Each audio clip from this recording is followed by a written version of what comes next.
안녕하세요. 안녕하세요. 네.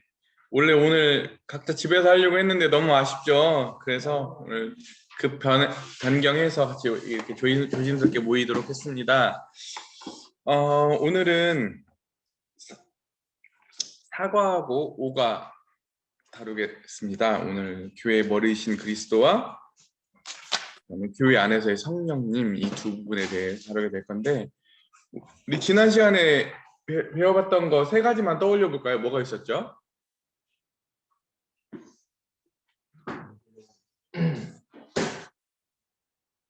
왕 제사장이 되었고 또 선지자가 되었고 또 왕이 되었다는 사실. 모든 신자는, 모든 성도는 제사장이자 왕이다. 그래서 이거 좀 신학적인 용어로 만인 제사장주의다, 만인 선지자주의다 이렇게 배웠었죠. 맞아요. 그것도 있었어요. 또 뭐가 있었죠?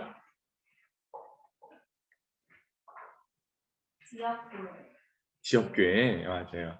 우리가 지역교회를 통해서만 우주적인 교회를 섬길 수 있고, 지역교회가 제한적이지만 여전히 하나님의 최고의 관심사와 모든 그리스도의 충만함이 있어서 경험될 수 있는 데가 지역교회다. 이런 내용도 배웠습니다. 또 마지막,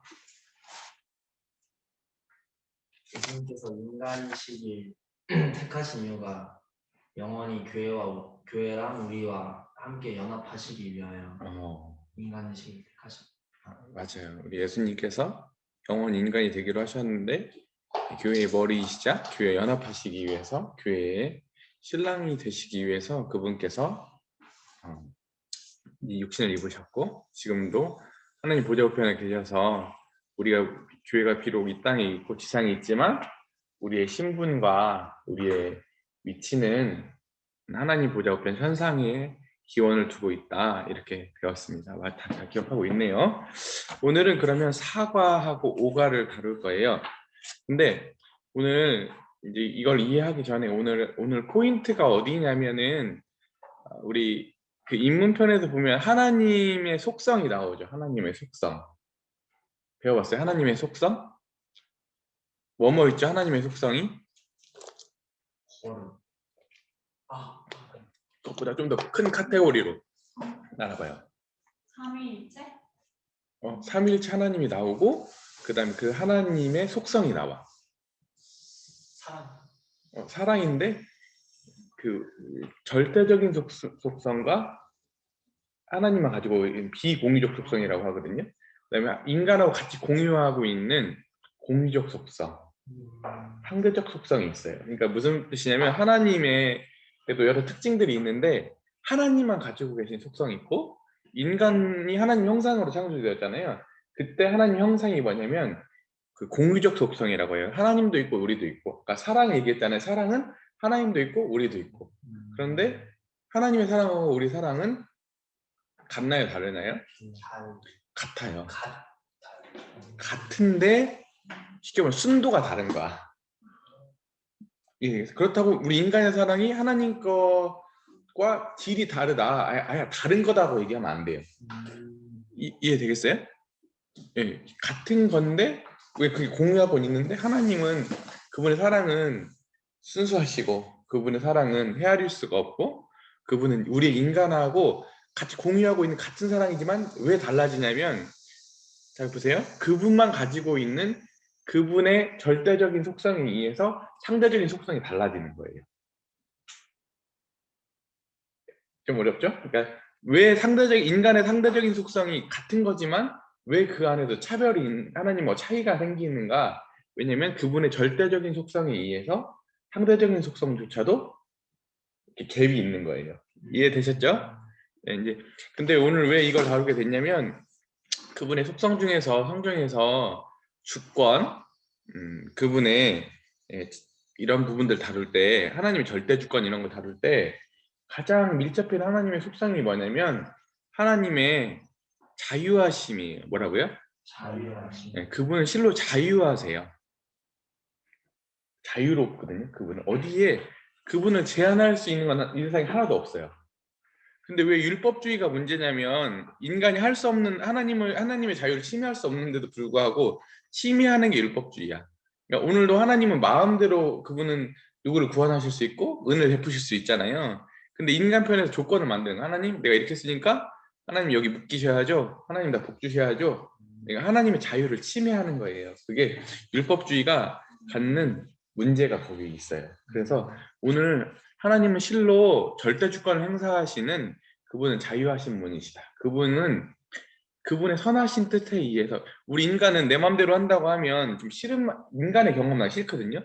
왜냐면 지 맘대로 하는 거니까 인간은 그게 선하지가 않아요. 근데 하나님이 절대 주권 행사하실 때에는 우리 인간이 다 이해를 하지 못해서 그렇지 그분은 실로 그분의 기쁘신 뜻을 선하시고 그분은 진짜 무궁한 지혜 가운데 그분이 하신 절대 이런 주권 행사는 음, 너무 아름다우신 거예요. 너무 퍼펙트 하시고 그래서 로마서 표현에 의하면 그분의 길은 우리가 헤아릴 수 없을 정도로 너무 놀라운 지혜 가운데 하나님은 그 주권 행사하신다고 하는 거예요.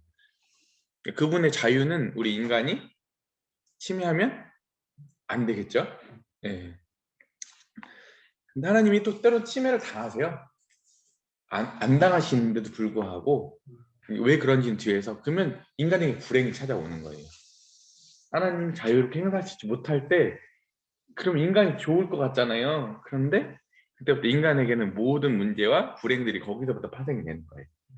이제 같이 읽어가면서 왜 그런지에 대해서 다루도록 할게요. 우리 4페이지, 우리 4과 교회의 머리이신 그리스도, 머리이신 그리스도. 지역교회가 증언해야 할 두 번째 진리는 그리스도가 몸의 머리시라는 것입니다. 믿는 자들이 오늘날 어떻게 이 진리를 증언할 수 있을까요? 분명한 것은 어떠한 인간 지도자도 교회의 머리로 삼아서는 안 된다는 것입니다. 특히 거대한 종교 체제의 수장이 그리스도의 몸된 교회의 머리 행세를 한다면 이는 이 진리를 가장 심각하게 훼손하는 일입니다. 오늘날 대부분의 그리스도인들은 이와 같은 사기극을 목도해 왔으며 이것은 기독교계의 거의 모든 영역에 아주 교묘한 형태로 침투해 있습니다. 주님께서 교회 활동의 모든 부분을 통제하시고 결정하시고 감독하시도록 우리가 위탁할 때 그리스도의 머리 되심이 실제적으로 인정되는 것입니다. 그러나 이것은 많은 사람에게 막연하고 비현실적인 말로 들릴 것입니다. 어떻게 하늘에 계시는 주님께서 자기를 섬기는 자들에게 꾸준히 자기의 뜻을 분명히 보여주신다는 것일까요? 이 진리를 실천하기 위해서는 믿는 자들이 영적으로 많은 훈련을 받아야 합니다. 사실 자기 손으로 직접 일을 맡아 그 계획을 세우고 이행하는 것은 매우 쉽습니다.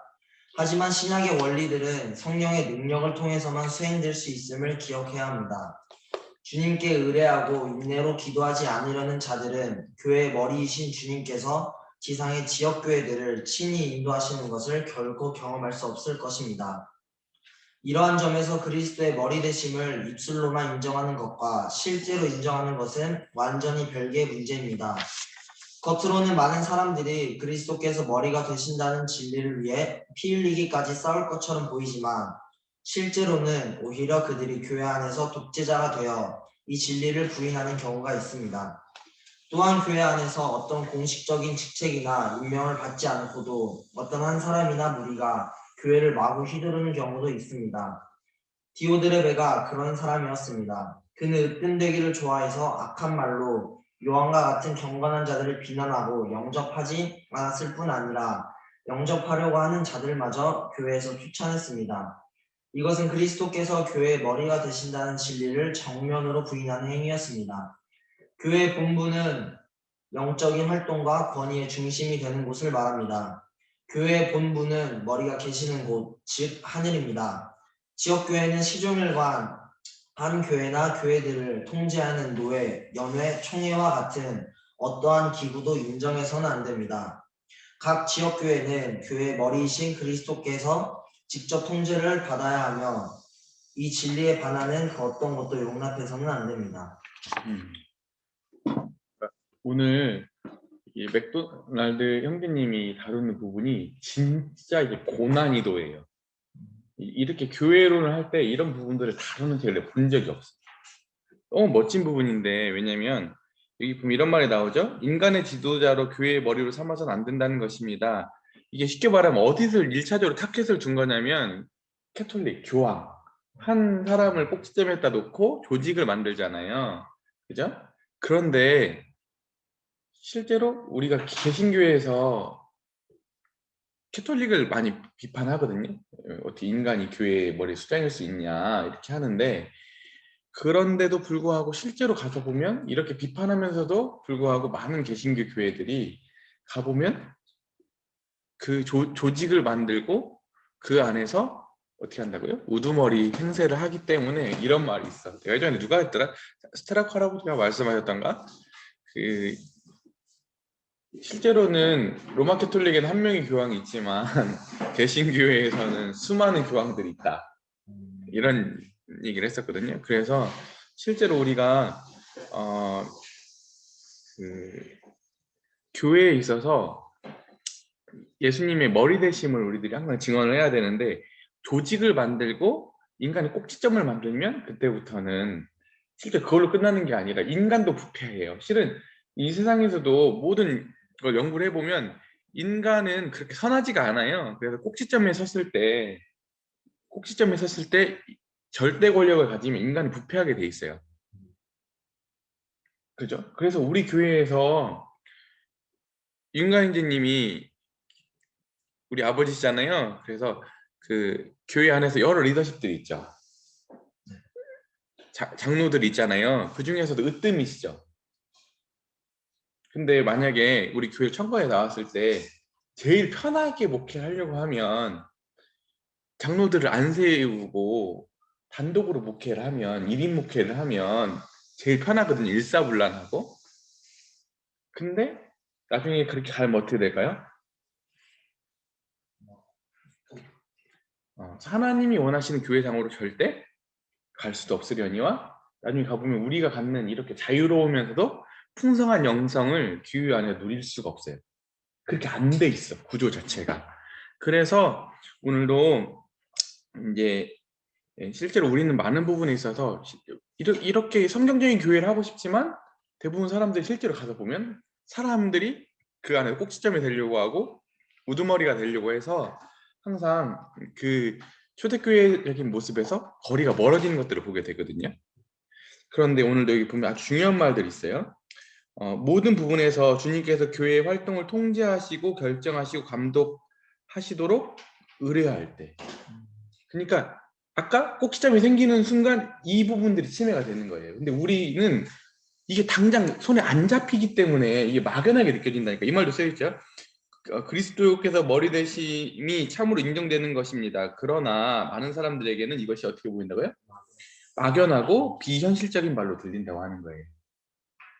그래서 대부분 사람들이 어떻게 한다고, 조직을 만들고 1인 목회 하면서 이제 하나 성령이 일하시는 공동체라기보다는 하나 일사불란한 조직을 만들고 싶어하는 유혹에 빠져서 많은 교회들이 이렇게 흘러간다라고 하는 거예요. 근데 우리는 하나 뭘 인정해야 되냐면, 잘 보세요. 신비, 뭐라고요? 신비. 신앙에서 신비가 빠지면 그때부터는 종교가 돼. 종교로 흘러, 형식으로 흘리게 돼 있어요. 우리는 항상 신비를 유지해야 되고 신비를 믿어야 되고, 하나님이 지금 초자연적으로 역사하신다고 하는 것에 대한 안목과 믿음이 있을 때 이게 가능한 거예요. 그래서 뭘 해야 되냐면, 오늘도 주님께서 머리가 되시죠? 뒤에 보면 오늘도 성령님이 나올 거거든요. 오늘 성령께서 일하신다라고 하는, 오늘 예수 그리스도께서 지금도 살아계셔서 교회를 지금 통치하고 계신다고 하는 것. 그죠? 오늘도 예수님은 하나님 보좌 우편에서 이 세상에 있는 모든 일들 다 통치하고 계시거든요. 그런데 교회도 지금 하나님이 지금도 모든 사람들을 다 다루고 있고, 실제로 모든 신자들을 지금도 다 간섭하고 있고, 지금도 이 교회 가운데 역사하고 계신다라고 하는 걸 믿으세요?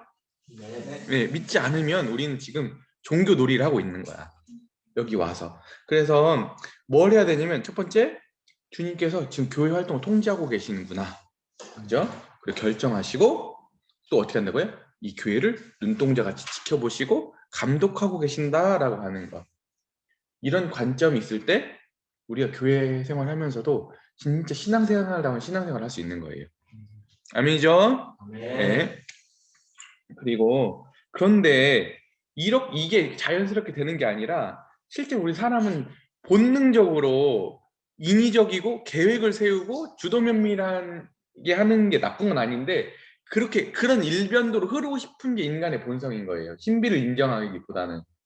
그러니까 이렇게 하려면 어떻게 해야 된다고 써 있냐면 이 진리를 실천하는 것은 믿는 자들에게 뭐라고 많은 영적인 훈련을 요구합니다. 이게 한 번에 되는 게 아니라고 하는 거예요. 우리 인간의 본성은 어때요?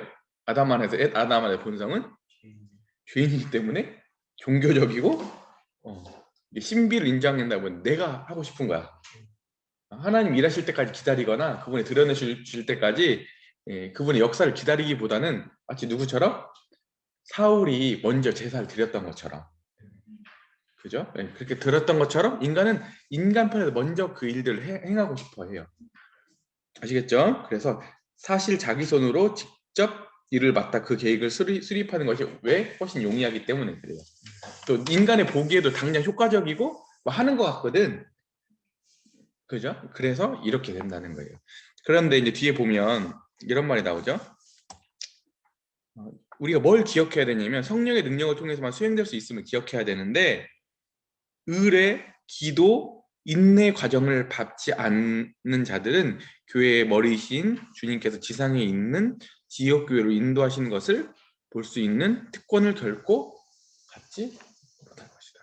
말로는 교회의 머리라는 거 교리적으로는 정립할 수는 있어도 실제로 그의 경험상 오늘도 주님께 의뢰하고 우리 교회 신앙생활 하다 보면 항상 보랏빛 좋은 일만 있는 게 아니잖아요. 무슨 난관들이 있거나 진짜 실은 위기나 이런 것들이 있을 때는 그때 어떻게 하나님께 의뢰하는 의뢰. 그리고 그분께 우리 마음을 쏟아놓고 기도도 하고 그리고 또 뭐 하나님이 당장 안 하시거든 일을. 하나님이 일하실 때까지 인내하는 과정을 밟지 않고서는 주님의 머리 되심을 실제로 공동체 가운데에서 볼 수가 없다. 그래서 이제 이걸로만 우리가 입술로만 인정하는 것과 실제로 인정하는 것은 또 뭐라고요? 별개의 것이다. 말로는 얼마든지 예수님이 교회의 머리시다라고 주장할 수 있는데 실제로 그는 경험을 못할 수도 있고 이것과는 정반대로 자기가 독재적인 삶을 살 수도 있다. 이 얘기를 하고 있는 거예요. 그죠? 그래서 그들은 교회 안에서 독재자가 되어 이 진리를 부인해. 실제로 많은 교회 지도자들이 이 진리를 위해서 할 것 같은데 정작 자기가 그 자리에 가면 이 선택을 한다는 거예요. 이 유혹이 엄청나거든. 실은 누군가 통제하고 누군가의 으뜸이 되고 이런다고 하는 이 유혹에 빠져가지고 결국에 가서는 우월해지기를 좋아해서 악한 말로 요한과 같은 경건한 자를 편면하고 이게 누구냐면은 디오드레베라는 사람이 있었는데 이것은 꼭 리더들 안에서만 있었던 게 아니라 얼마든지 리더가 아니면서도 교회 안에서도 이런 경향을 띠는 사람들이 있을 수 있다. 그죠? 예. 우리는 뭘 기억해야 되는가? 교회의 본부는 머리가 계신 곳, 즉 하늘입니다. 오늘 지금 어디에 통제를 받고 있어요? 우리는 하늘 어떤 의식을 해야 돼? 지금도 우리의 머리는 어디 있어요? 몸을 통제하는 건 머리잖아요, 그죠? 신호를 주고 모든 명령을 내는 머리잖아요. 머리가 어디 있어요? 지금도 하나님 보좌 우편에서 이 교회를 진짜 실제로 지금 예수님이 살아계시죠? 하나님 보좌 우편에 살아계시죠? 그분이 보좌 우편에서 무슨 권한 행사하시냐면 세상에 있는 모든 삼라만상 모든 일들을 다 지금 그분께서 다스리고 계시고 모든 것들을 지금도 역사하고 계신다고 하는 거예요. 그래서 이것을 또 성경적인 표현을 보면 역사의 주관자시잖아요. 그 역사를 주관하신 그 능력으로 지금도 교회를 돌보시고 교회를 지금도 치료하시고 교회에게 지금도 감독하시고 지금도 돌보신다라고 하는 시각을 갖지 않으면 안 된다. 아시겠죠? 지금 우리는 어디에 통제를 받고 있다? 하늘에 계신 예수 그리스도의 통제를 받고 있는 게 공동체다. 아시겠죠? 네. 그래서 노예는 뭐냐면 교회들끼리 묶어 지역에 있는 교회들끼리 그리고 그 안에서 회의를 해서 무슨 사람들을 결정하는 그 통제 기구를 만들어. 교회 위에 있는 기구야. 그리고 그 노예들을 또 여러 지역마다 한국에 여러 지역이 있을 거잖아요. 그런 노예들을 총괄하는 전국 단위 규모가 총회인가 총회. 근데 실제로 이들은 나쁜 취지는 아니었어요. 처음에는 이게 일사불란하게 성경적인 근거에 의해서 뭔가 이렇게 같이 종합해가지고 의사결정을 해간다고 한 건데 실제로는 취지는 좋을지 몰라도 뭘 침해해요? 교회 안에서 성령께서 역사하시는 그 자유를 침해한다고 하는 거예요.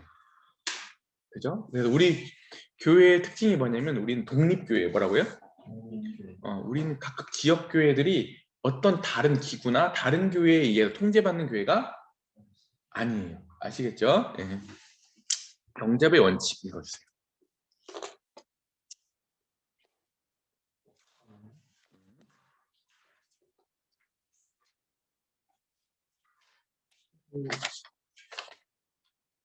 맞아요?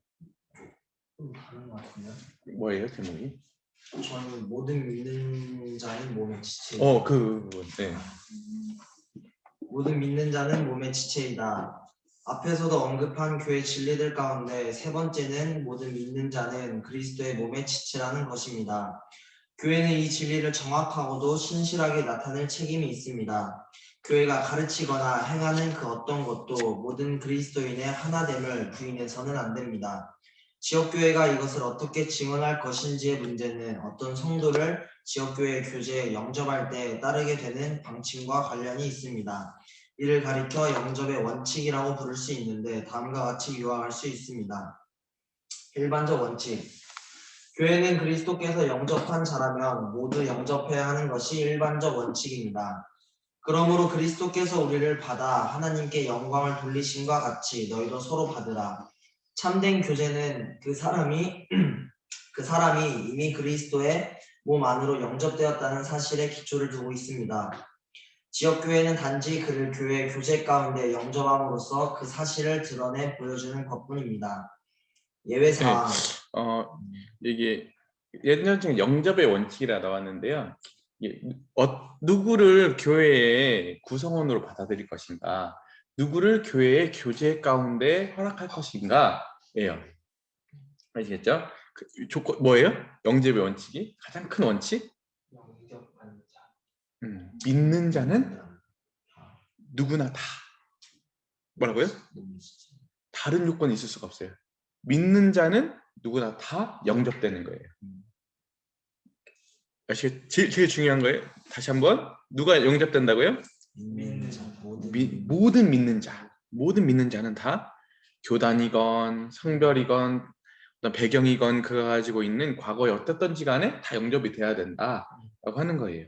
사실 근데 예외적인 경우도 있다고 하는 거예요. 그 교제 가운데 누구나 다 믿는다면 다 이렇게 받아들여야 되잖아요. 근데 누군가는 안 된다고 하는 거예요. 예외 규정. 누군가는 그 교직 가운데 받아들일 수 없다. 공동체 가운데 수용될 수 없다라고 하는 것은 누군지 읽어볼게요. 예외사항. 하지만 예외가 없는 것은 아닙니다. 신약의 가르침 중에는 세 가지의 부가적인 요구사항이 있습니다. 첫째, 영접되는 자는 생활이 거룩해야 합니다. 음행자나 탐욕을 부리는 자나 우상숭배자나 모욕하는 자나 술주정꾼이나 속여 빼앗는 자를 영접하면 이는 교회의 거룩성을 명백히 해치는 결과를 초래할 것입니다. 둘째, 다른 지역교회의 징계 아래 있는 사람을 영접하는 것도 큰 잘못입니다. 이는 그리스도의 몸의 연합을 부인하는 행위입니다. 출교된 자는 그리스도 및 주님의 백성과의 교제가 회복될 때까지 외부인으로 간주해야 합니다. 셋째, 건전한 그리스도의 교훈을 가진 자여야 합니다. 누구든지 이 교훈을 가지지 않고 너희에게 나아가거든 그를 집에 들이지도 말고 인사도 하지 말라. 그렇다면 여기서 이 교훈, 곧 그리스도의 교훈의 내용은 무엇일까요? 이 구절에서 교훈의 내용이 무엇인지는 구체적으로 설명하지 않지만 그리스도의 교훈은 주님의 위격과 인격, 그리고 사역에 관한 위대한 진리들입니다. 즉 그분의 신성, 처녀탄생, 죄 없으신 생애, 대속의 죽음, 장사되심, 부활 및 승천하심, 다시 오심 등을 포함하는 것이라고 볼 수 있습니다. 요약하면 지역교회는 거듭난 자로서 생활이 거룩하고 타 교회의 징계 아래 있지 않으며 바른 가르침을 믿는 자를 교회에 영접해야 합니다. 그러니까 어떤 사람들은 교회 교제 가운데 거절되냐면 첫 번째는 그의 간증이 너무 엉터리야. 믿었다고 했는데 믿기 전이 아니라 믿고 나서 세상 사람들도 안 하는, 세상에서도 세상 사람들도 이 정도까지는 아닌 행동들을 하고 그런 간증들을 보이는 사람들에 대해서는 안 된다. 왜냐면 여기 보면 음행하는 자, 그죠? 예. 두 번째는 뭐예요? 탐남. 탐남이 뭐예요? 탐욕스러운데 넘친 거야. 재물이나 음식에 대해서 지나치게 욕심을 내는 거. 그냥 욕심을 내는 게 아니라 너무 끔찍할 정도로. 그 다음에 우상숭배자 당연히 안 되겠죠? 어떻게 예수님 믿었는데 어떻게 우상숭배를 같이 겸하여 섬길 수가 있겠어요? 그 다음에 뭐예요? 후욕이 뭘까요? 사람들에 대해서 그냥 너무 과도하게 막 욕하고 막 사람들 막 꾸짖고 막 함부로 막 하는 사람들 있잖아요. 막 심할 정도로 그냥 대충 막 이런 가벼운 욕들이 이런 수준이 아니라 그 다음에 마지막 술주정꾼, 토색은 뭘까요? 돈이나 물건 등을 강제로 강탈하는 사람들이 강도지 쉽게 말하면 이런 사람들은 교제 안에서 배제된다. 그다음에 둘째 뭘까요? 둘째 징계. 어떤 교회에서 다른 지역 교회에서 징계를 받은 사람을 이 교회에서 받아주면 될까 안 될까요? 안 되겠죠. 그래서 요즘에 이게 참 무너지고 있는 시대. 왜냐면 교단들마다 연결이 안 돼 있잖아요. 물론 우리 모임끼리 안에서도 이 지역 교회에서 출교를 누군가 당했어. 그러면은 공문을 보내거든요. 그리고 그 함부로 받는 게 아니라 그 교회에서 지금 어떤 상태에 있는지 이렇게 물어본 다음에 그 징계 중에 있으면 거절해야겠죠. 그게 정상적이잖아요. 그렇죠? 그런데 이런 것들이 무너지기 시작하면 그걸로 끝나는 게 아니라 교회의 머리 대신 주님을 부인하는 거야. 이 교회에서 출교를 당했는데 여기다 받아줬어. 그 사람을 얻기 위해서 어떤 이유가 됐던지 간에. 그러면 지금 그 사람만 받고 끝나는 게 아니라 그 교회의 머리 대신 주님께서 그 성도에 대해서 징계하신 것을 이 교회가 어떻게 된 거예요? 파기하고 무시한 게 되는 거예요. 안 되겠죠? 네. 세 번째는 누가 안 되겠죠? 이것을 여러 말로 써놨지만 이단들은 안 돼요. 이단도 우리가 사랑해야지. 우리가 물론 인간적으로는 이단들에 대해서도 우리 함부로 하거나 비인격성을 보이면 안 되지만 하지만 이단에 대해서는 어떻게 돼? 절대 들이서서도 안 되고 꾸짖어서 보내야 돼요. 이들하고 옥신각신해서도 안 돼요. 하나님의 명령이거든요. 말씀이시고. 그래서 이단들에 대해서 특히나 아주 성경의 중요한 교리들을 부정하는 뒤에 나오잖아요. 쭉 주님의 위격, 인격, 사역, 하나님의 아들 되심, 그 다음에 아주 위대한 진리들, 신성, 처녀됨, 죄없으신 탄생 이런 것들 아주 중요한 교리들이잖아요. 우리가 구원을 이해하는 데 있어서 이런 교리들에 대해서 부인하거나 다른 이야기를 하는 사람들에 대해서는 우리가 같이 수용할 수가 없다. 그죠? 다시 한번 누구를 영접할 수 있나요? 믿는 사람은 믿는 자들. 하지만 예외사항은 있는데 여기 대표적으로 이게 다 얘기하고 있지 않다. 선생님, 형제님이 얘기하고 있는데 대표적으로 세 가지다. 첫 번째는 너무 간증에 대해서 주님에 대해서 거룩성에 대해서 너무 지나친 사람들. 그 다음에 두 번째 다른 교회에 징계하는 있는 사람들. 세 번째 이단들은 안 된다. 교제할 때. 아시겠죠? 네. 네, 그러면 다른 원칙들이 있어요. 다른 원칙. 다른 원칙들. 그런데 성경은 영접의 문제에 관해 몇 가지 교훈들을 더 설명합니다. 첫째, 믿음이 연약한 자라도 영접해야 합니다. 이것은 사소한 문제에 대해서도 도덕적으로 지나치게 세심한 그리스도인에게 적용되는 문제입니다. 예를 들어 채식주의자라고 해서 배척해서는 안 됩니다. 둘째, 차별 대우 없이 영접해야 합니다. 성경은 부자는 우대하면서 가난한 자를 업신여기는 것을 책망합니다. 이것은 인종, 사회적 지위, 문화 등의 문제에도 적용될 수 있으며 사람을 차별해서 대하는 것은 그리스도인으로서 합당하지 않습니다. 셋째, 지식이 아닌 생명의 근거에서 영접해야 합니다. 교제는 그가 얼마나 아느냐가 아니라 그가 누구를 아느냐에 달려 있습니다. 그렇기 때문에 아볼로는 그의 지식에 상당한 결함이 있었지만 에베소 성도들은 그를 영접했습니다. 넷째, 예식이 아닌 생명의 근거에서 영접해야 합니다. 침례가 교회의 관문이라는 말은 그 어디에서도 찾아볼 수 없습니다. 모든 믿는 자는 침례를 받아야 하는 것이 진리이지만 그리스도인의 교제 가운데 영접되기 위해서 침례를 받아야 한다고 말하면 바로 그 순간 말씀에서 벗어나는 것입니다. 다섯째, 섬김의 스타일이 아닌 생명의 근거에서 영접해야 합니다. 어떤 그리스도인을 섬기는 방법에 동의할 수 없다는 것 때문에 우리가 그를 지역교회 교제에서 거절해서는 안 됩니다. 누가복음 9장 53절에서 사마리아 사람들이 예수 그리스도를 영접하지 아니했다는 말씀을 볼 수 있는데 그 이유는 주님께서 예루살렘으로 가시려는 것처럼 보였기 때문입니다. 그들은 하나님의 원칙보다 당파주의에 더 집착했던 것입니다. 여섯째, 구원받기 이전에 어떠했느냐에 상관없이 영접해야 합니다. 바울은 회심하기 전에 교회의 박해자였으나 과거에 저지른 잘못과는 상관없이 영접되었습니다. 바울은 빌레몬에게 그의 재물을 훔치고 달아났던 오네시모를 영접할 것을 권합니다. 술주정꾼이나 도박꾼이나 불황자였던 회심자들에게 교회의 문이 닫힌다면 그것은 이미 교회가 그 고유의 특성을 상실한 것이며 하나의 사교단체가 되어버리고 마는 것을 의미합니다.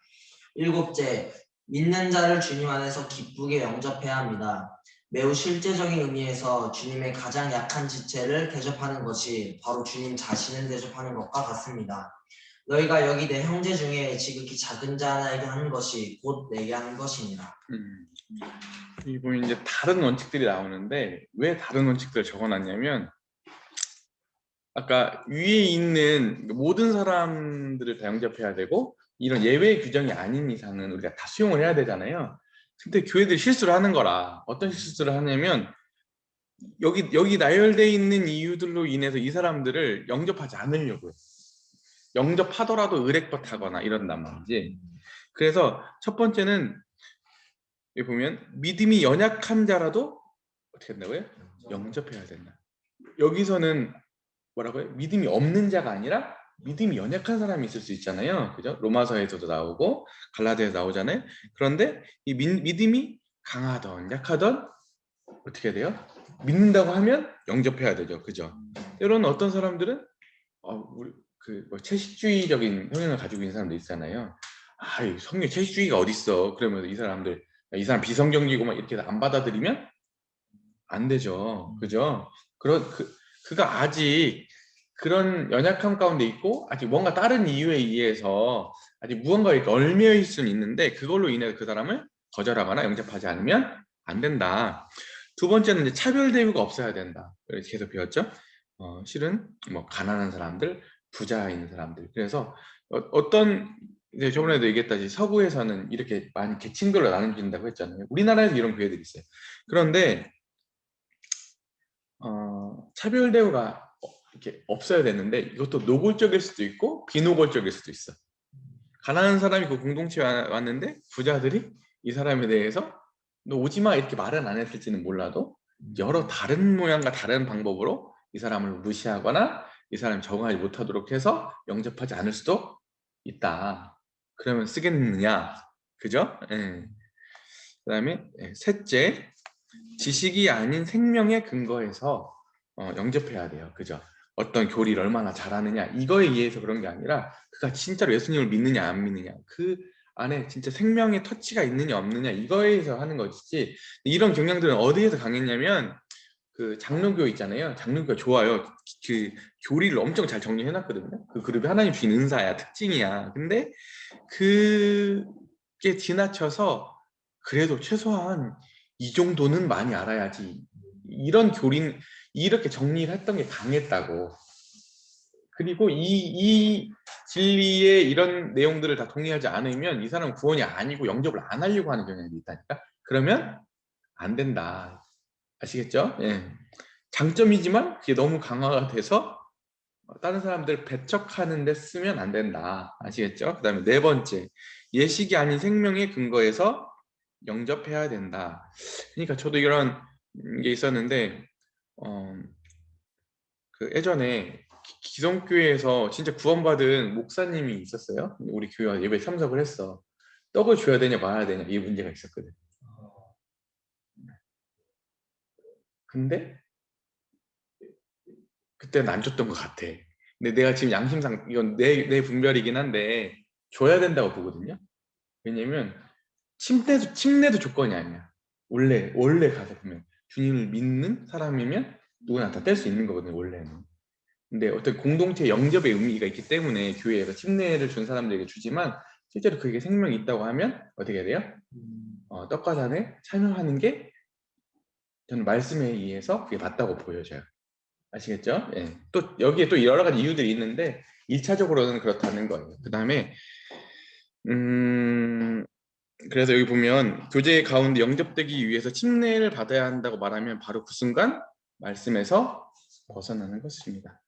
아주 침례가 중요하지만 침례가 영접의 조건이 될 수는 없다. 그 다음에 5번째, 섬김이 아닌 생명. 이런 경우들이 있거든요. 기독교 안에서는 여러 다양한 사람도 있어요. 예수님을 실제로 그분의 구속과 그분의 실은 초자연적인 역사와 사역에 대해서 인정하는 그룹들 중에서도 어떤 그룹들이 있냐면 실제로 사회 사업을 하는 사회 이런 구제를 중요시 여기는 그룹들이 있어요.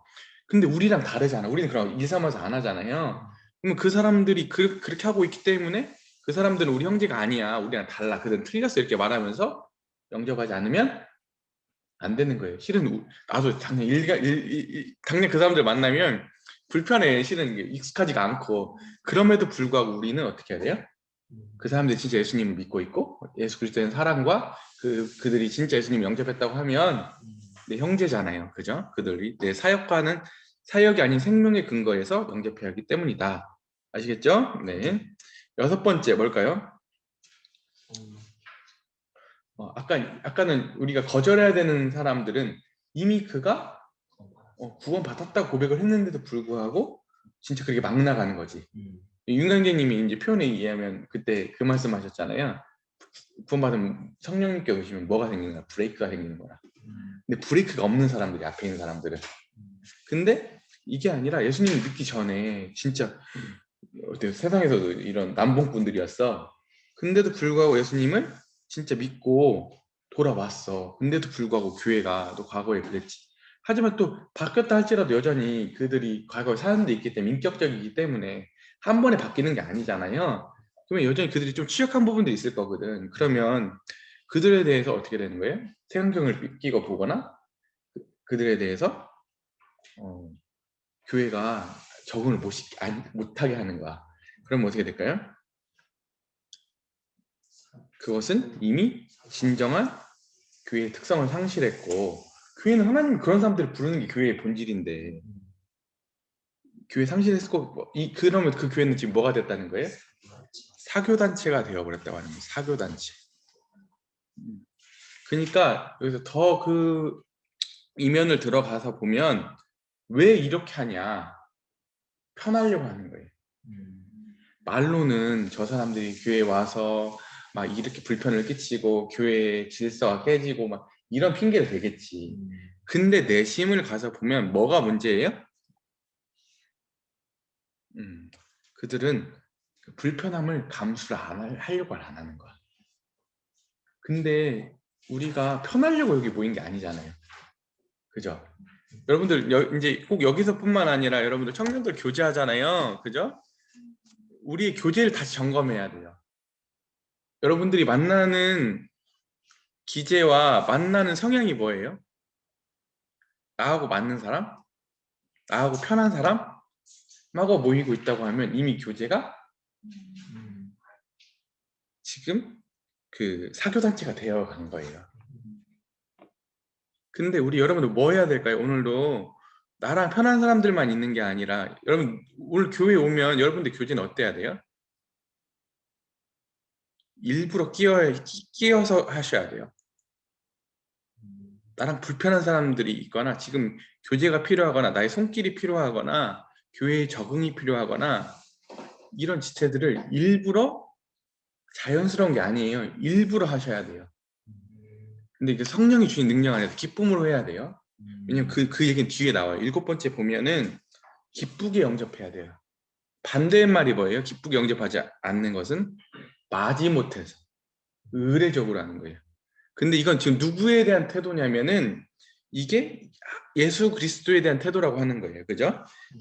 너희가 여기 내 형제 중에서 지극히 작은 자 하나에 한 것이 곧 내게 한 것이다. 네가 진짜 내 소자에게 물 한 거 떨어주면 이게 나에게 해준 거다. 근데 니들이 이 소자에게 지금 함부로 하고 그들을 니네들 안중에 넣지 않고 니네들 편한 대로 하지? 이거 지금 나한테 하는 거야. 주님 이렇게 얘기하시는 거예요. 그 사람은 그걸 나는 그것만 한 게 아니라 그 사람이 지금 무엇을 알 수 있냐면 그걸 보면 주님에 대한 태도를 알 수 있는 거야. 이해되겠어요? 그래서 때로는 보면은 막 여러 가지들 막 할 수도 있는데 딱 보면 거상에 벗을 때 보면은 우리 사람 간에 이렇게 하느냐를 보는 게 아니라 주님에 대한 태도가 보이기 때문에 이런 것들이 안 된다고 하는 거예요. 여러분들 오늘 다시 한번 우리 청년들 우리 고민해봤으면 좋겠어요. 나랑 편한 사람들하고만 교제할 것인가?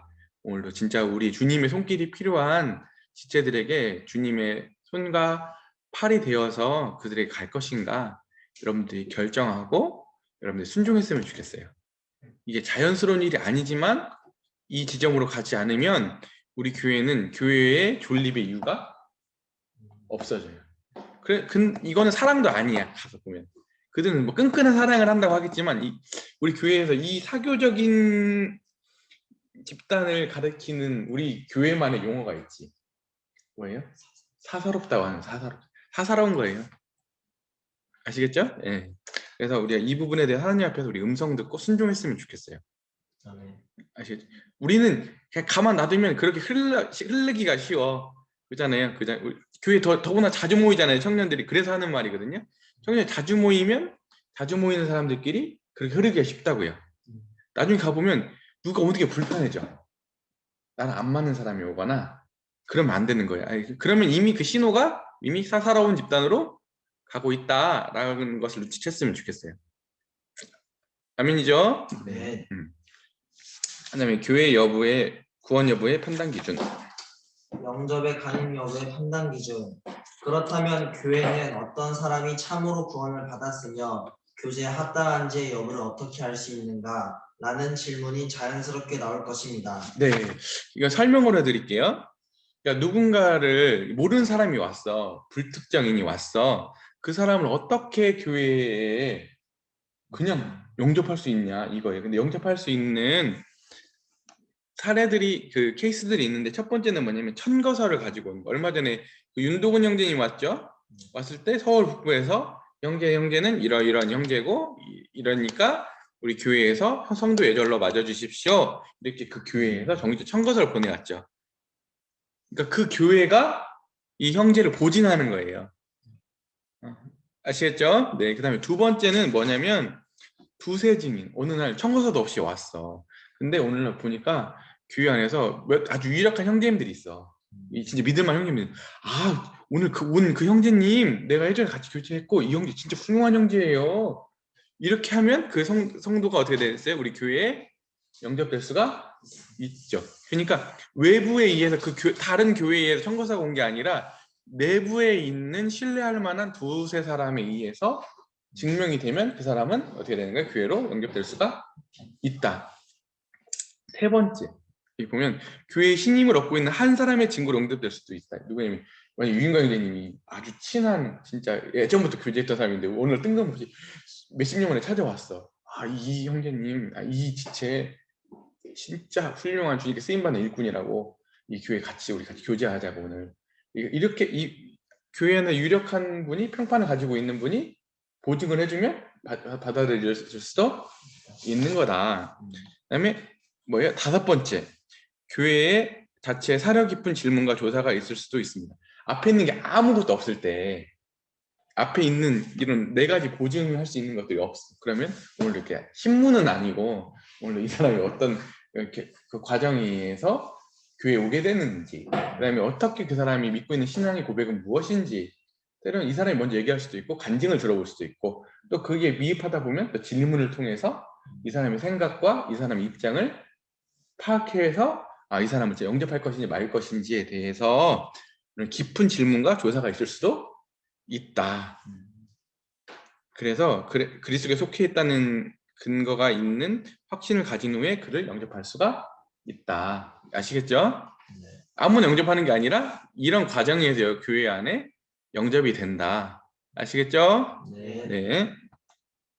흔히 있는 문제들, 이건 제가 이것도 해드릴게요. 흔히 있는 문제들은 뭐냐면 이제 이렇게 하다 보면 영접에 대해서 이게 되게 이게 지금 오늘 이렇게 정리해놨지만 뒤에 맨 마지막에 보면 우리의 적용 범위가 불충분함을 인정하면서 중요한 다음 주제로 넘어가야겠습니다. 이 지면에 이런 거 다 못 따라. 너무 사례가 다양하고 이게 인격적이고 이게 상황 가변적인 거라 이렇게 다 담을 수가 없다고 하는 거예요. 그래서 이런 얘기들 하면은 영접의 문제에 있어서 이제 질문한 사람도 있다고 하는 거야. 교회에 이렇게 실행을 할 때 어떤 질문하겠어요?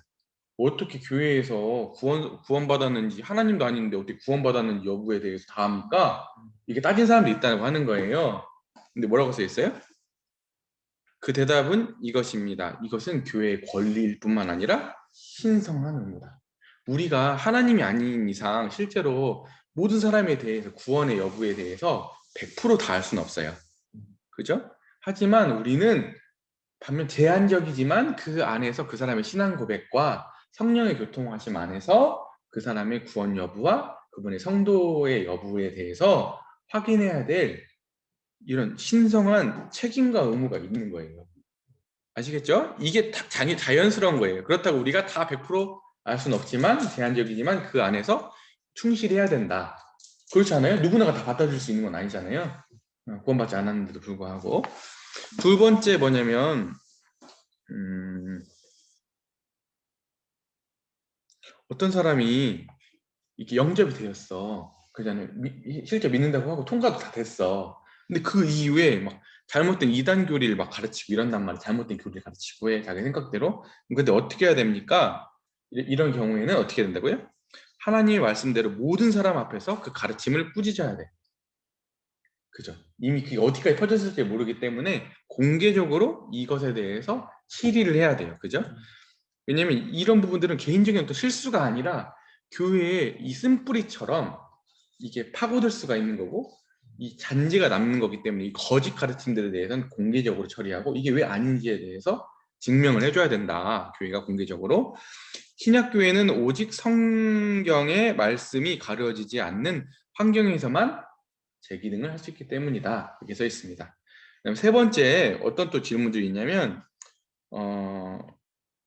어떤 사람들이 영접된 후에 교회에 불규칙하거나 이렇게 잘 나오지도 않고 돌아오지도 않아. 이럴 때 어떻게 해야 됩니까? 어떻게 해야 될까요? 우선은 교제라고 하는 것은 그냥 교회에 참석하고 안 하는 이런 게 아니라 교회의 교제에 참여한다고 하는 것은 특권도 누릴 뿐만 아니라 뭐예요? 그가 갖는 교회 안에서 갖는 여러 가지 책임들 이런 때로는 좋은 일들 좋으면 좋은 일들 때로는 부담스러운 모든 일들을 같이 공유하고 같이 가는 거예요. 교제가 그죠 예. 그러니까 이번에도 우리가 캠프장을 하잖아요. 그죠? 캠프장 하잖아요. 누가 헌금을 많이 했냐 안 했냐를 얘기하는 게 아니에요. 우리 교회가 이런 일들 하게 되면은 진짜 이 주님께서 보여주신 이 비전과 이 사역에 이게 쉬운 일이 아니잖아요. 이 자신의 삶과 자신의 모든 것들을 같이 공유하냐 아니냐를 보는 거야. 그러니까 겉으로는 많은 제스처들을 할 수 있는데 실제로 이런 일들을 하지 않으면 실제로 뭐예요? 교제에 있어서도 깊은 교제 가운데 있다고 볼 수도 없으려니와 진짜 교회 안에서의 이런 책임감들을 같이 공유하고 있다고 볼 수가 없는 거예요. 아무리 그가 현란하게 한다 할지라도. 이해되시겠어요? 그래서 이 부분이 돈 많이 냈냐 안 냈냐 이게 이 기준이 아니라 리더십을 세울 때 왜 이런 부분들을 참고하고 보게 되냐면 아주 밀접하기 때문에 그래요. 그지 않아요? 그래서 그러니까 교회 안에서 중요하다 이런 부분들이 같이 무슨 사안이 있으면 어려움이 있으면 그때 도망하는 사람들은 실은 많은 부분에 있어서 뭐예요? 교회 안에서 책임감이 없었던 사람들이다. 그래서 언제 보면 그 사람이 진짜 신앙이 있느냐 아니냐를 보면 알 수 있냐면 교회가 어려울 때 교회에 부담되는 일들이 있을 때 그때 그 사람이 진짜 일꾼이냐 아니냐 주님으로부터 말미암았냐 아니느냐 그 사람이 진짜 교제의 깊은 가운데 주님과의 교제뿐만 아니라 교회의 교제 가운데 깊이에 있었느냐 아니냐는 여기에 나오는 거예요. 아시겠죠? 네. 그 다음 넘어갑시다. 교회 안에서 성령님 보세요. 교회 안에서의 성령님. 지역교회는 교리적으로나 실제적으로나 성령님께서 교회 안에서 그리스도의 대리자시라는 절대적인 진리를 고수해야 합니다. 언뜻 보기에 이 사실은 앞에서 논의한 그리스도께서 교회의 머리가 되신다는 진리와 중첩되거나 모순되는 것처럼 볼 수 있습니다. 하지만 두 진술은 모두 참입니다. 그리스도께서는 교회의 머리이시지만 성령님을 지상에 보내시어 그리스도의 대리자 또는 대표가 되게 하셨습니다. 따라서 모든 지역교회는 성령님께 합당한 자리를 내어드려야 합니다. 네. 자 보세요. 우리 예수님은 현재 우리와 함께 계시나요? 네. 어떤 의미는 계시는데 어떤 의미에서 계시지 않아요. 지금 예수님은 부재에 계세요. 그죠? 어디 가 계세요 지금? 하나님 보좌편에 가 계시니까 지금 여기 안 계신 거예요. 그죠? 그러니까 예수님의 부재. 왜냐면 이런 말씀, 내가 가야지 누가 오신다고? 성령께서 오신다고. 주님 그 말씀 하셨어요. 그래서 주님은 지금 부재에 계시지만 그 주님의 대리자로서 누가 와 계시면 예수의 영, 성령께서 우리 가운데 와 계신 거예요. 그 성령을 통해서 주님이 임재하시는 거예요. 아시겠죠? 예, 그래서 앞에서 보면 주님이 머리시다는 것과 성령이 이 교회를 다스리신다라고 하는 게 충돌된 머리가 두 명처럼 보이잖아요. 그게 아니라 예수 그리스도께서 성령을 통해서 지금도 교회 가운데 치리하시고 역사하신다고 하는 걸 믿는 거예요. 아시겠죠? 두 개는 충돌되는 게 아니다. 그리고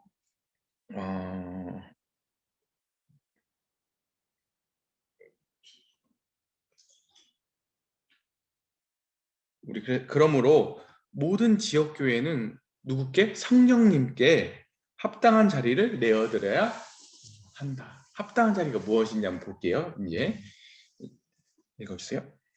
실제적인 인도. 모임은 말씀 선포를 위한 집회 장소의 선택, 집회의 형식을 정하는 일, 하나님의 말씀 사역의 도구로 사용될 사람들을 분별하는 것, 재정의 사용, 경건한 징계를 수행하는 일 등의 모든 일에서 성령님의 인도를 받아야 합니다. 특히 교회를 운영하고 교회를 섬겨하는 데 있어서 우리가 많은 부분에 여기 적혀있지 않은 부분의 통치를 받아야 대표적으로 교회의 말씀을 증거를 위해서 우리가 모이는 장소를 정할 때도 성령께 역사해 주시거든요. 그 다음에 두 번째, 교회의 집회를 어떤 형식으로 할 것인지 정할 때도 그렇고 하나님의 말씀 사역의 도구로 사용하는 사람들의 분별. 누가 성령께서 우리 가운데 지금 설교자로 말씀을 전하는 사람을 세우시지? 이것도 사람이 하는 게 아니라 누가 하신다고요? 성령께서 하신다고 하는 거예요. 그 다음에 재정의 사용, 집사잖아요. 그죠? 이 주님께서 오늘 성도 이렇게 연보를 하잖아요. 감동을 받아서. 그러면 이 연보를 그냥 인간 조직에 의해서 어떤 원리에 쓰는 게 아니라 오늘 하나님 마음이 어디 있지? 성령께서 인도하시는데 민감해서 그 재정들을 사용해야 된다고 하는 거예요. 그 다음에 그래서 재정 이런 부분에 있어서 회계사 이런 사람들이 엄청 잘할 거잖아요. 그잖아요. 그래서 재정 활용 같은 거. 이 사람들을 교회 안에 세울 수가 없다. 꼭 회계사라고 해서 안 될 건 없지만은 회계사이기 때문에 재정을 담당할 수 있는 집사나 이 일에 전무할 수는 없다. 왜냐면 아까 오늘 하나님의 뜻을 분별하는 게 더 중요하기 때문이다. 민간 성령의 인도하심을 받는 게 더 중요하기 때문이다. 경건한 징계 수행하는 일에 있어서 모든 일에 성령님의 인도를 받아야 된다. 그죠? 어떤 일들을 해갈 때 있어서 징계를 하잖아요. 누군가를 교회 안에 치리를 하거나 징계할 때도 인간의 어떤 기준이나 그때 감정이나 이거에서 하는 게 아니라 오늘 성령께서 어떻게 이 일들을 치리해 가시는지를 민감하게 보고 그만큼 해야 돼요. 더 가서도 안 되고 덜 해서도 안 되고. 진짜 중요하겠죠. 그러니까 얼마나 성령에 민감해 있을 때만 이게 가능하겠어요? 그 다음에 이제 성령님의 절대 주권. 성령님의 절대적 주권. 지역교회는 성령님의 절대적 주권을 인정해야 합니다. 이로써 성령님께서는 그 기뻐하시는 뜻대로 행하실 수 있습니다. 성령님께서는 말씀에 어긋나는 일을 결코 하시지 않지만 반드시 똑같은 방법으로 모든 일들을 결정하지는 않으실 것입니다. 그래서 성경에서는 성령님을 불, 물, 기름, 바람 등으로 비유하여 표현함으로써 그분의 활동이 유동적이고도 예측할 수 없는 것임을 묘사합니다. 따라서 지혜로운 성도는 성령님의 이 신성한 주권을 그분께 내어드리는 일에 자유함을 가질 것입니다. 신약교회의 초기에는 이와 같이 성령님께서 주권적으로 자유롭게 활동하셨습니다. 그러나 얼마 못 가서 사람들은 형식을 거의 갖추지 않은 자유롭고 활발한 교제에 대해 불안해하기 시작했습니다. 그래서 점점 더 많은 제약이 생겨났고 마침내 형식주의와 의식주의의 일색으로 변질되어 버렸습니다. 교회 안에서 성령님은 점점 소멸되어 갔고 그분의 능력을 점차 상실하게 되었습니다. 오늘 성령님께서 절대 주권 행사하시는데 아까도 얘기했죠? 이로써 성령님께서는 그 기뻐하시는 뜻대로 수행하실 수 있다. 그러니까 오늘도 성령님께서 주권을 행사하신다고 해서 이게 그분이 막 마음대로 하는 게 아니라 정말 선하신 그분의 뜻에 의해서 한다는 것과 또 뭐예요? 말씀에 어긋난 일들은 결코 하지 않으신다고 하는 거예요. 근데 여기서 또 하나 이제 기억해야 되는 거 뭐냐면 성령께서 역사는 자유로우시다고 하는 거예요. 그래서 어느 날 교회도 보면 저번엔 이렇게 했는데 왜 같은 상황처럼 보이는데 왜 이땐 이렇게 하지요? 라고 따지는 성도들이 있어. 근데 그것은 진짜 그 리더십들이 어떤 결정들을 해가잖아요. 근데 그것을 막 이때 어떤 기준이 없어서 그런 게 아니라 기준이 다 있는데도 불구하고 성령께서 오늘도 여러 모양으로 말씀해 주시고 민감하게 되면 과거에 그렇게 했다 할지라도 다시 돌이켜서 다른 방법으로 그 일들을 처리해가는 거예요. 그러니까 여기서 중요한 건 뭐냐면 그 앞선 리더도 그렇고 회중도 그렇고 하나님께 순종하는 마음이 더 중요해요. 그래서 이걸 기계적으로 이해하는 사람들은 이걸 이해할 수 없어요. 왜 저번에는 이 사안에 대해서 이렇게 하더니 왜 이번 이렇게 하냐고 이걸 가지고 따지기 시작하면 이게 설명될 수 있는 게 아니라니까. 성령께서 그때그때 가변적으로 마음도 상황도 정황도 여러 가지 이 일들을 통해서 이렇게 음성 주실 때 교회 리더들은 특히나 리더들은 그 일에 민감해서 그렇게 순종하는 거거든요. 저는 그런 결정들을 많이 봐요. 오늘 뜬금없어 과거에는 이렇게 했는데 왜 이건 이렇게 하지? 했는데 가서 보면 나중에 들어보면 이런 주님께서 이런 음성을 주셔서 이때는 이렇게 갑자기 입장을 선회해서 이렇게 됐다 이런 결정들이 있어요. 진짜 놀랍죠? 그래서 이것은 인격적으로 주님이 교통하심, 일하심을 이해하지 못하는 기계적인 사유라는 사람들은 이거 다 걸리는 거야. 아시겠죠? 그다음에 성령을 소멸함. 성령님을 소멸함. 제임스 데니는 성령님의 자유로운 활동이 어떻게 인간에 의해 통제받게 되었는지를 설득력 있게 기술했습니다. 비록 많은 분량이지만 그의 글은 주의 깊게 연구할 가치가 있습니다. 그는 성령을 소멸하지 말라는 구절에 대해서 다음과 같이 설명했습니다. 성령님이 오순절에 교회에 내려오셨을 때 불의 혀처럼 갈라지는 것들이 그들에게 보여 각 사람 위에 하나씩 임하여 있었고 그들의 입이 열려 하나님의 이러한 놀라운 선물을 받은 사람들은 그 심령이 뜨거워지며 타오르는 사람들로 묘사되었다. 초대교회 시대에 있었던 이 새로운 현상은 유례가 없었던 새로운 시작이었다.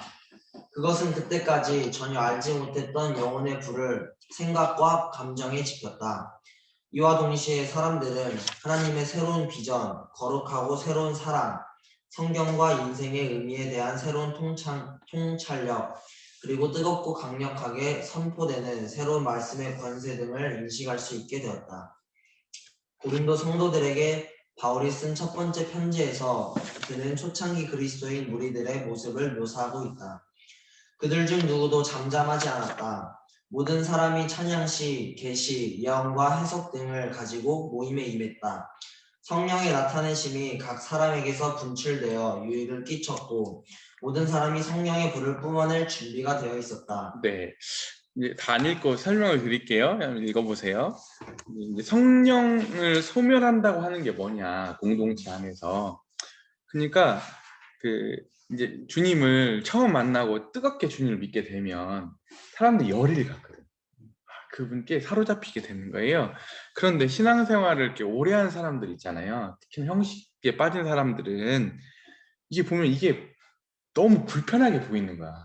이 사람들 질서도 없는 것 같고. 더군다나 여기 말 있죠. 여기 여전히 한 사람에 불과하다는 말이다. 이 말은 무슨 뜻이냐면은 사람이 인격이잖아요. 주님께 사로잡혔다고 해가지고 그 사람의 연약함이 다 한 번에 없어지는 게 아니라니까요. 여전히 구원받아서 성령이 충만하다 할지라도 취약성들이 있다고. 그러니까 이런 것들 빌미 삼아가지고 어떻게 하는 거냐면 이제 지성인을 자처하는 사람들은 탄식할 수밖에 없다. 방식이나 기도 이런 것들이 그들이 가지고 있는 형식에서 다 벗어나. 날 것들이야. 날 것들로 하나님 예배하고 날 것들로 섬겨. 이 사람들이 봤을 땐 정리가 안 돼 있는 것 같아. 근데 희한하게 날 것들로 섬기는데 성령께서 함께 하시니까 그 안에 열매도 있고 폭발력이 있다고. 그런데 앞선 이제 쉽게 말하면 이제 좋게 말하면 노련하다고 말하는데 쉽게 말하면 이제 형식주의에 빠져 있는 사람들은 이 뭐라고 얘기하면 자제하라. 절제하는 걸 연습해라. 그런 식으로 하면서 이런 것들은 이성적인 사람에게는 무가치하다 이렇게 말을 하면서 그 불들을 끈다고 하는 거예요. 성령의 불들을. 이해되시겠어요? 근데 여러분들 지금 청년 때니까 이런 게 없을 것처럼 보이지만 얼마든지 청년들 안에서 내가 기득권이 되고 내가 뭔가 안주에 있으면 막 그 열의를 가지고 있는 지체들이 그렇게 불편하게 보일 수도 있어. 나중에 특히나 더 나이가 들면 어떻게 되겠어요? 이런 꼴들을 못 보면 안 되는 거예요. 그러니까 항상 앞선 교사들이 청년들이 때로는 이렇게 부족한 게 있으면 실은 제가 막 제안을 하거나 이런 것들이 있으면 건의를 하면은 항상 유인관님 하시는 말씀이 뭐냐면은 청년들 잘할 수 있도록 예방해 주라고. 제한하지 말고 예방해 주라고. 이해되겠어요? 되게 중요한 거예요. 리더들이 이걸 부르기 시작하면 아무도 거기 살아남을 수가 없어. 이해되시겠어요? 예. 근데 여러분 또 하나는 뭐냐면 근데 교회 안에는 이게 다 공존해 있잖아요. 근데 또 한편으로는 보호가 안 되면 이게 다투고들 하다가 실수가 되면 건수가 잡히면 어떻게 됐어요? 이런 가능성들이 다 발살되겠죠. 그러니까 따라오는 지체들도 어떤 마음이 있어야 되냐면 앞선 리더들의 이런 지도에 순복하고 이런 것들을 잘 귀 기울여 듣고 순종하려고 하는 마음들이 필요해요. 나중에 조그만 문제 생기잖아요. 그럼 반대편으로 이걸 고깝게 생각하는 사람들은 이거 다 엎어먹겠지. 이해되겠어요? 그러니까 다음부터 이 사람들 기회도 안 줘. 이런 사람들은. 그러니까 여러분들이 지혜로워야 돼. 앞선 리더들 어떻게 돼요? 불을 끌지 않으려고 해야 되고 오히려 여기 보면 표현에 의하면 오히려 불을 더 처음에는 끓음이 올라오지만 또 활발 타면 연기가 안 나는 것처럼 더 잘 타오르게 해줘라. 앞선 리더들은 이런 마음이 있어야 되고 또 따라오는 이제 막 온 성도들은 선한 마음으로 이제 선한 앞선 리더들이 말하는 권면들이나 이런 코칭들에 대해서 선한 마음을 수용할 때 끝까지 완주할 수 있고 열매 맺는 데까지 갈 수가 있는 거예요. 아시겠죠? 네. 그래서 이런 말들이 있어. 근데 불 끄는 사람들이 어떤 방식으로 하냐면은 불 같은 다른 사람들의 말이 열정적으로 아니면 갑자기 튀어나올 때 그와 같은 열정에 찬물을 끼얹는 일을 허용해서는 안 되는데 어떤 식으로 이 사람들이 불을 끄냐면 냉담한 표정, 두 번째 모욕적인 말, 침묵, 고의적인 무시 등으로 성령을 소명시키는 첩경이며 지름길이며 매정한 비평 역시 그렇다. 그러니까 어떻게 해야 돼요? 때론 부족해도 한 성도들 있으면 내 마음에 다 들지 않아도 박수 줄 수도 있어야 되고 좋은 표정을 지어줘야 되고 칭찬해줘야 되고 어떻게 해야 돼요? 진짜 선한 마음으로 때로는 권면 내줄 수도 있어야 되고 진짜 그런 공동체가 멋진 거예요. 그래서 여러분 진짜 우리 교회 감사해야 되는 건 뭐냐면 내가 다 주도하지 않아도 청년들이 워십을 하거나 찬양을 하거나 이렇게 하면은 나이 드신 지체들이 실은 안 맞아요. 근데도 불구하고 앉아서 좋은 표정 지어주고 환호해주고 다음에 또 해달라고 하고 이런 말들이 진짜 훌륭한 성도들인 거예요. 내가 주인공이 안 되는데도 불구하고 다음 세대들 이렇게 하는 모습들이 정말 멋지지 않아요? 그러니까 제일 취약한 사람들이 뭐냐면 내가 주인공이 안 되면 뭐야 다 그 협조할지도 모르고 시큰둥해지는 사람들인 거야. 다 비판적이고 이해되겠죠? 그래서 우리가 이런 성숙한 지점들로 가야 되고 여기 또 이런 말이 있어요. 근데 여기 안 읽을게요. 시간이 많이 가니까. 세상에서 가장 훌륭한 일은 영적 열정을 당연한 것으로 여기는데 이는 무지하거나 미숙한 것일 수도 있고 모든 실수를 범할 수도 있고 또한 생활 의식주 문제가 사람들의 풍성한 희망을 속이는 제한적인 것에 대해 놀랄 정도로 둔감하다. 그러나 이 열정은 하나님께 속한 것이며 광대하며 감동적이며 모든 세상의 지혜보다 더 가치 있는 영적인 힘과 같은 것이다. 너무 번역이 좀 어렵게 돼 있어. 이게 무슨 뜻이냐면 진짜 성령께서 사로잡혀가지고 그 불이 붙은 사람들은 때로는 이게 초신이라 할지라도 무지하거나 때로 미숙할 수도 있어. 그러니까 섬김이 거칠 수도 있어. 또 모든 실수도 많아. 때로 작충을 할 수도 있어. 그리고 또 이게 무슨 뜻이냐면 이 사람은 지금 먹고 사는 것 자체가 당장 눈앞에 안 들어올 수도 있어. 이거 옆에서 보면 이제 꺽적시러운 거지. 이거 어떻게든 먹고 살라나? 근데 하나님 다 책임지시더라고. 나중에 가보면 이런 사람들은 진짜 책임지세요. 하나님 놀랍게도 둔감해 이런데. 그런데 하나님께 하지만 이렇게 그들이 보이는 것들이 이렇게 취약해 보이는 것처럼 보이지만 이 열정들은 누구에게 속한 것이며 하나님께 속한 것이며 광대하며 감동적이며 모든 세상의 지혜보다 더 가치 있는 영적인 힘과 같은 것이다. 이렇게 봐야지. 멋지죠? 그죠? 예. 그래서 항상 진짜 내가 진짜 예전에 보면은 진짜 꼴보기 싫은 얘기들 뭐냐면 키우면 맨날 노후 대책 얘기만 했어. 노후 대책. 노후 대책이 필요해요. 요즘 기니까 수명. 근데 교회가 그거 하는 데는 아니잖아. 그래놓고 자기 돈에서는 그거 안 하는 성도들은 다 철딱선이었고 그런 자기가 제일 똑똑하고 그렇지 못한 성도들은 대책도 없이 철딱선이라고 생각하는 거야. 교회 성도들이. 그지? 그래. 그리고 지금 노후 위해서 단돈 100만 원이라도 1000만 원이라도 더 저축해야 되는 시점에 무슨 예배당을 짓고 강당을 짓고 캠프장을 짓는 이런 말도 안 되는 그 사람들 눈에는 이게 무모해 보이는 거라. 이게 됐어요? 근데 어떻게 그게 아닌 거예요. 그거 못해서 못하겠어요? 그거 하자고 하면 더 꼼꼼하게 할 수 있고 더 잘할 수 있는데 왜 그런 일들 안 하는 거냐면 더 큰 영적인 가치가 있기 때문에 그런 거 아니겠어요? 그렇죠. 그래서 여러분들 진짜 이 영적인 데 있어서 이렇게 민감하고 여러분들이 진짜 그런 뚝심과 힘이 있는 우리 청년들이 되었으면 좋겠어요.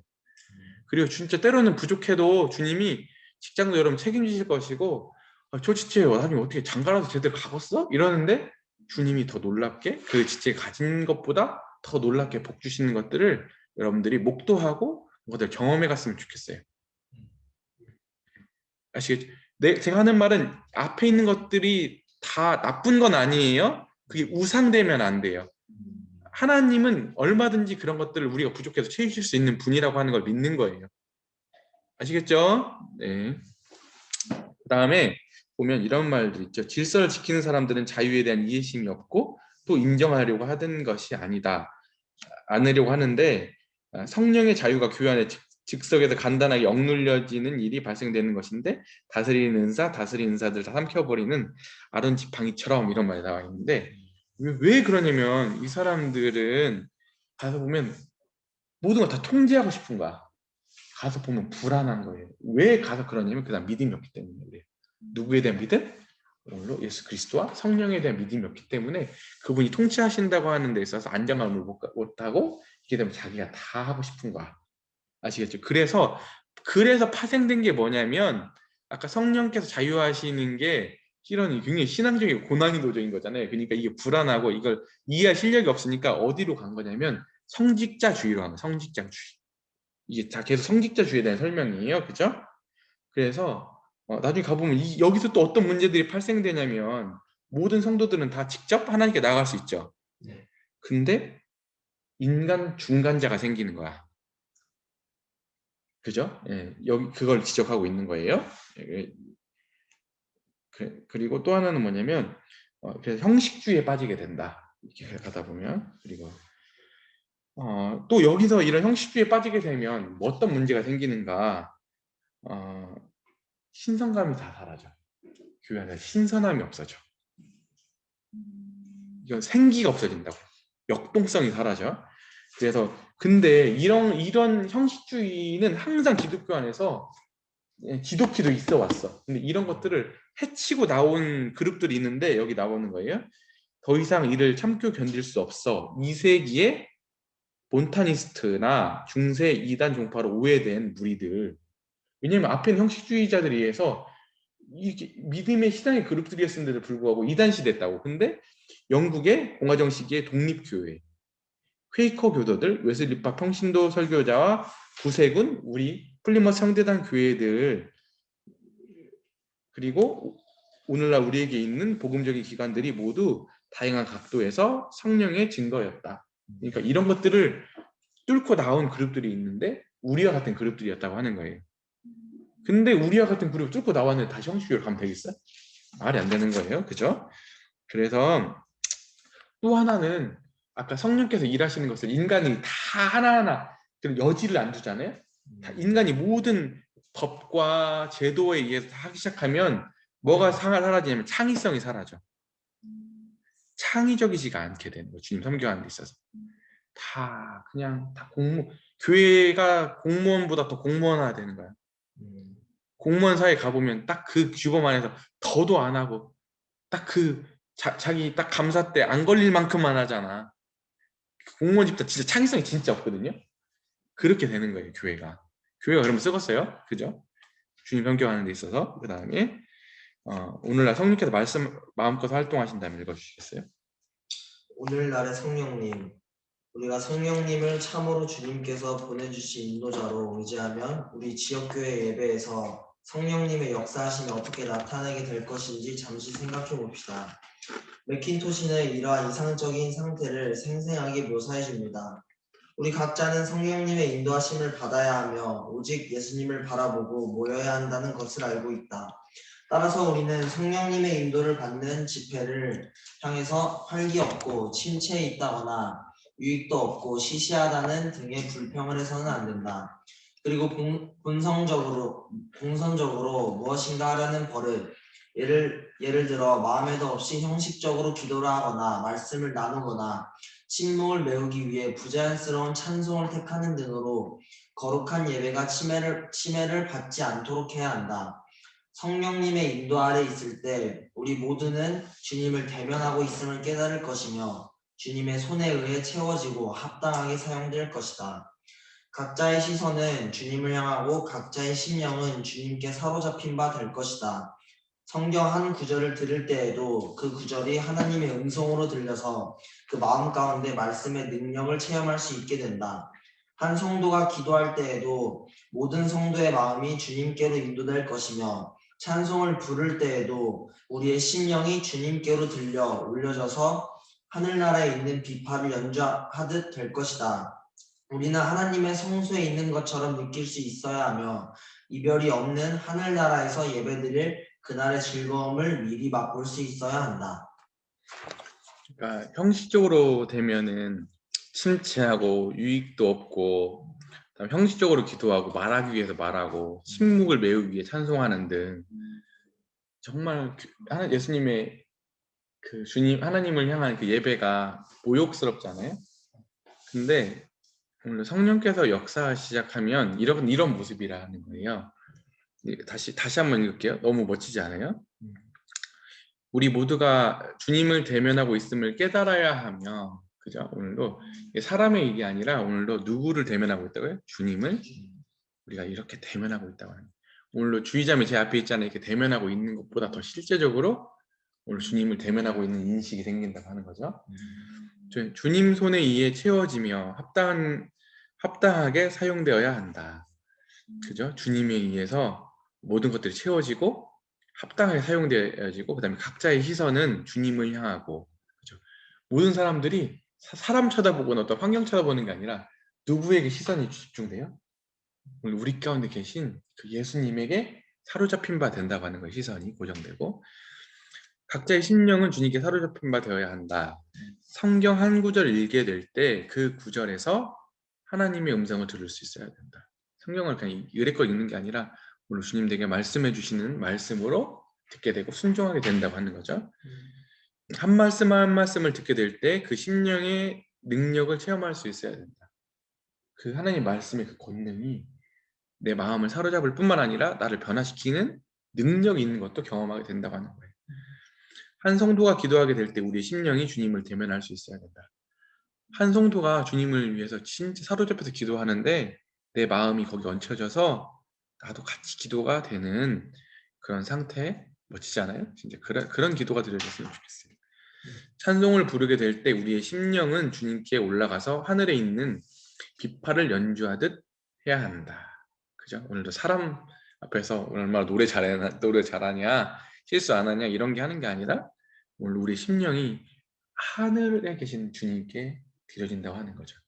우리는 하늘의 성소에 있는 것처럼 느낄 수 있어야 하며 우리가 이별이 없는 하늘나라에서 드릴 그날의 즐거움을 맛볼 수 있어야 된다.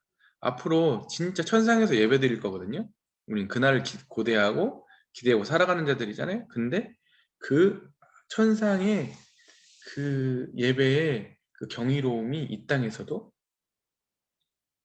부분적으로나마 경험되고 맛볼 수 있어야 한다라고 하는 부분입니다. 아멘이죠? 그러니까 우리가 진짜 다시 한번 오늘 주님의 자유를 침해해서는 안 된다. 오늘 성령께서 우리의 교회와 우리의 모임들과 활동들 가운데 자유롭게 활동하실 때 앞에 있는 우리 영적인 상태들이 우리에게 선물로 주어진다고 하는 거예요.